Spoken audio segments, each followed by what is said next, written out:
apabila kalian berada pada duduk tasyahud. Duduk apa? Tasyahud. Maka berlindunglah dari 4 perkara.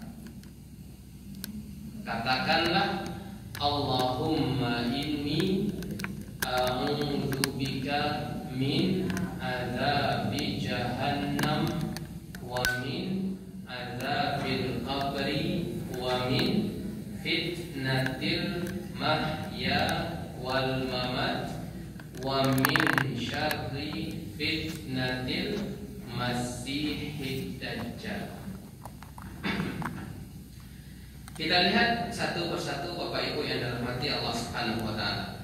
Nabi katakan, apabila kalian berada pada tasyahud. Kita mengenal di dalam sholat itu ada 2 jenis tasyahud. Yang pertama tasyahud awal, yang kedua tasyahud akhir. Nah, kita mengatakan yang 4 perkara ini itu adalah pada tasyahud yang akhir.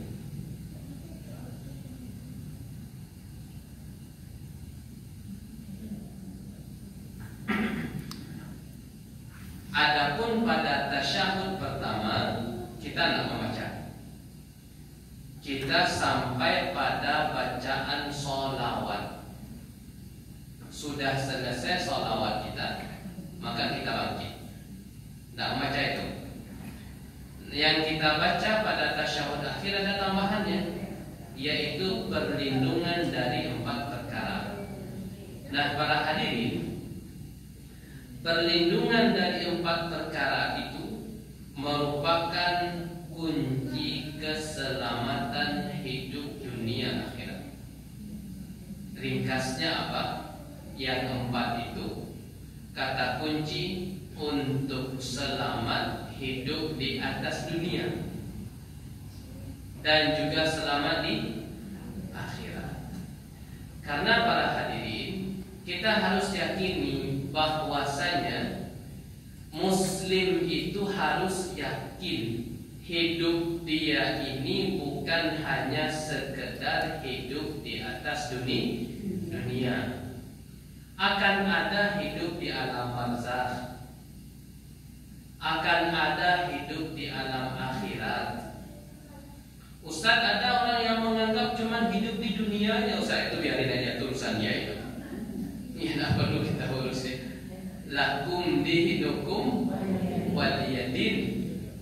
Bagi mereka keyakinan mereka, bagi kita keyakinan kita.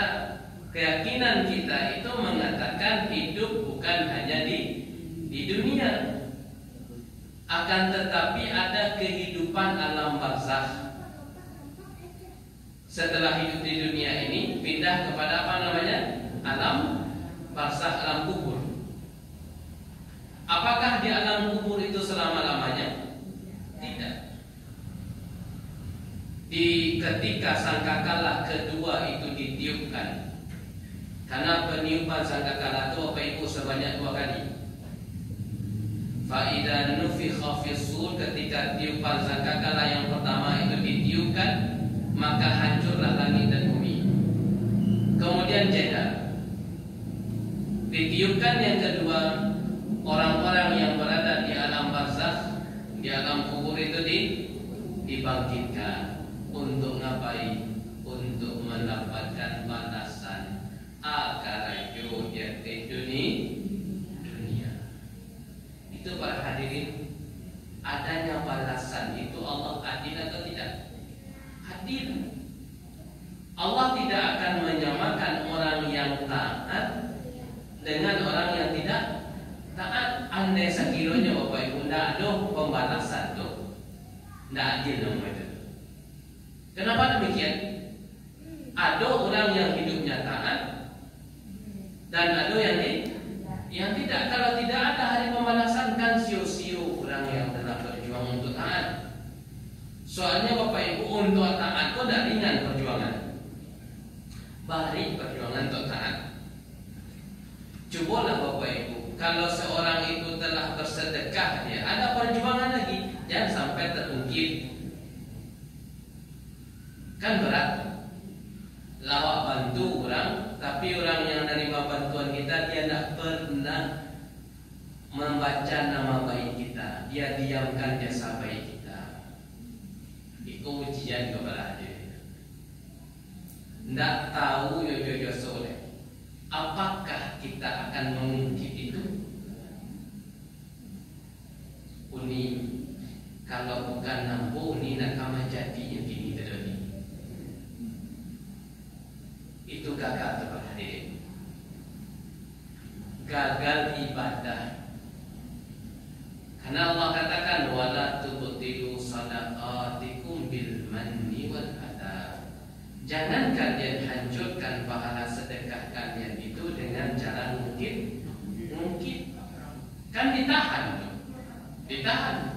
Nah, bukti keadilan Allah Subhanahu wa taala pasti ada di situ hari pembalasan. Baik para hadirin Bapak Ibu yang dalam hati Allah Subhanahu wa taala.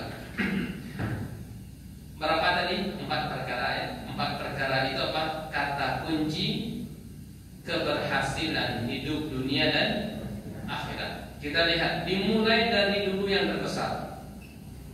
Yang isinya Allahumma inni a'udzu bika min adzabi jahannam. Ini yang paling besar, yaitu azab api neraka jahanam. Bisakah Ustaz kita selamat Ustaz dari azab tersebut? Butuh pertolongan kepada Allah.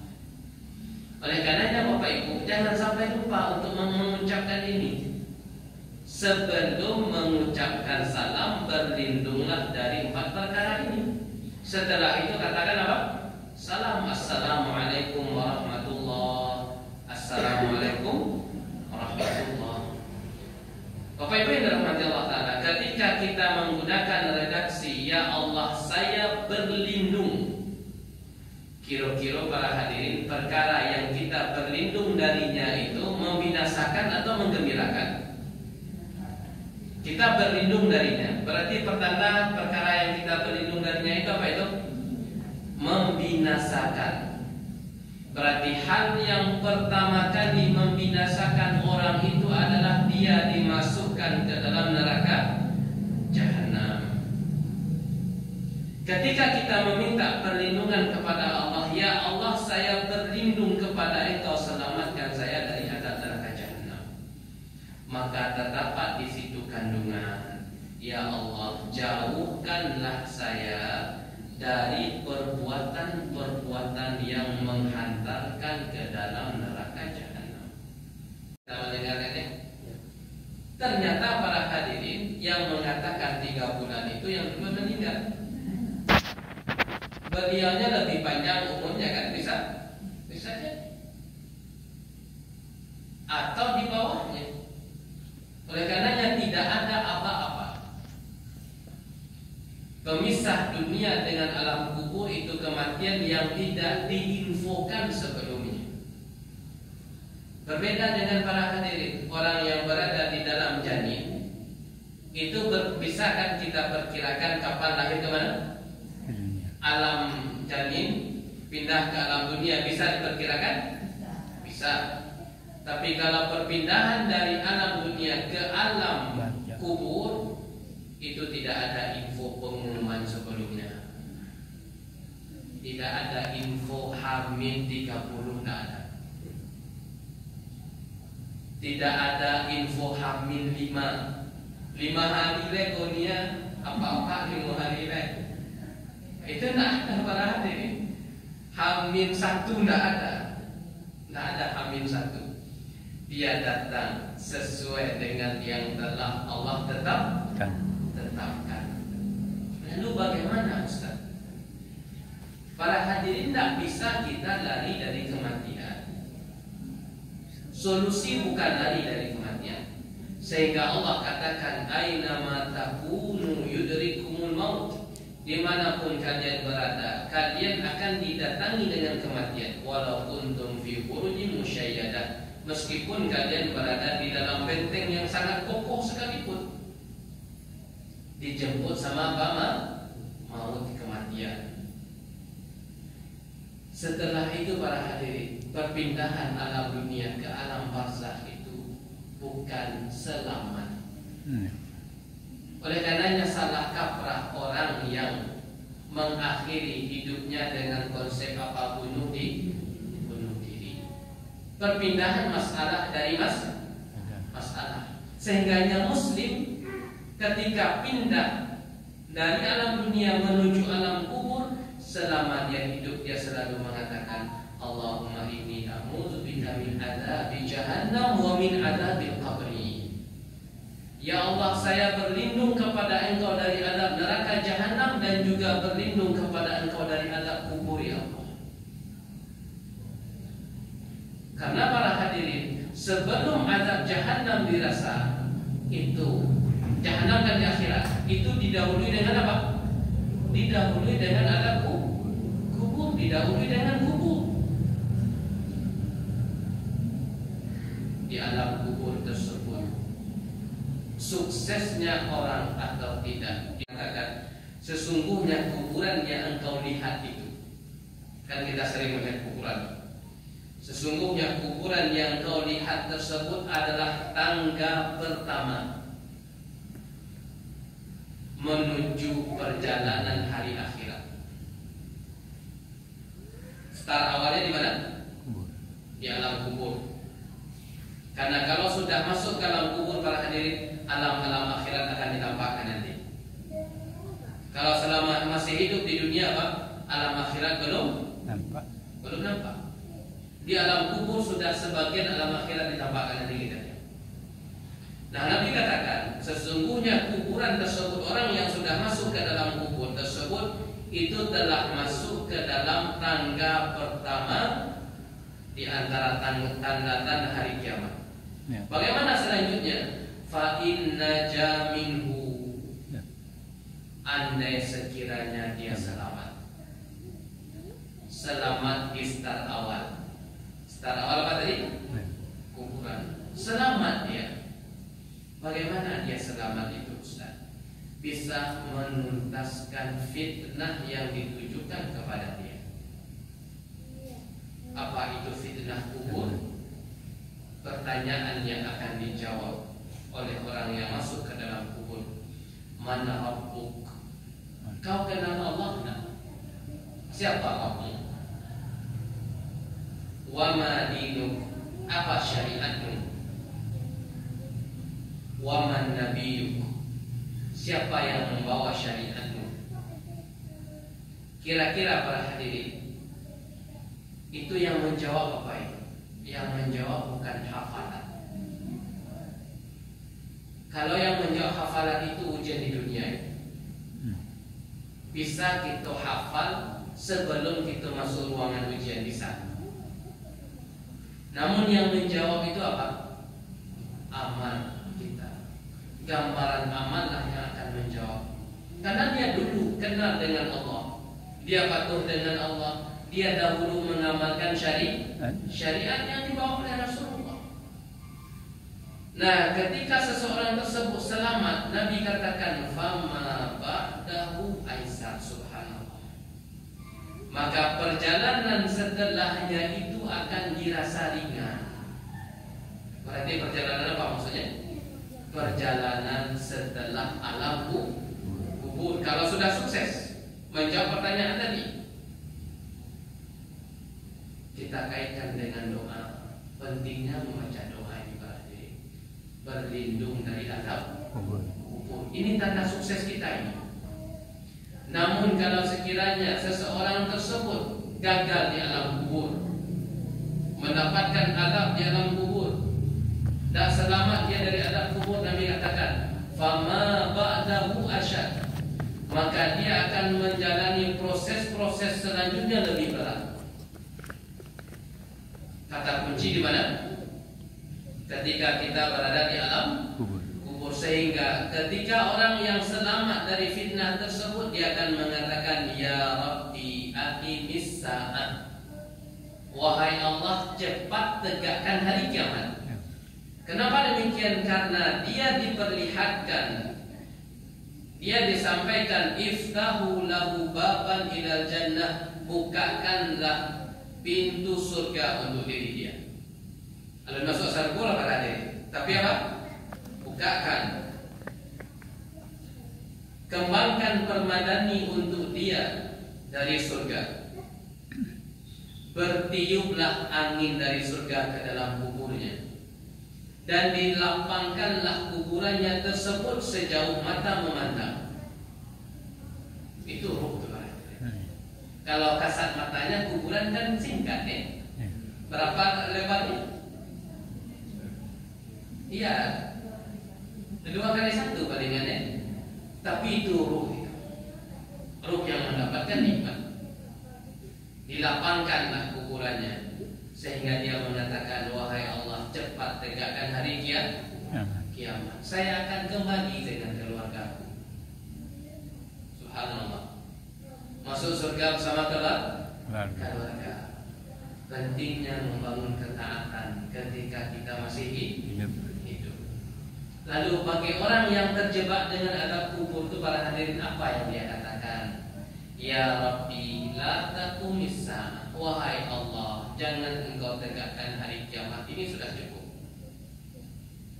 Karena perjalanan yang akan dia rasakan semakin berat dan susah. Cukup saja di mana? Di sini saja.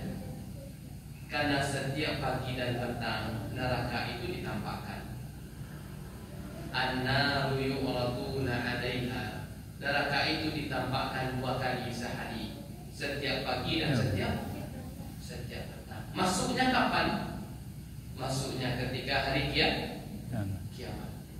Baik para hadirin dan rahmati Allah Subhanahu wa taala. Allahumma inni a'udzubika min adzabi jahannam wa min adzabil qabri.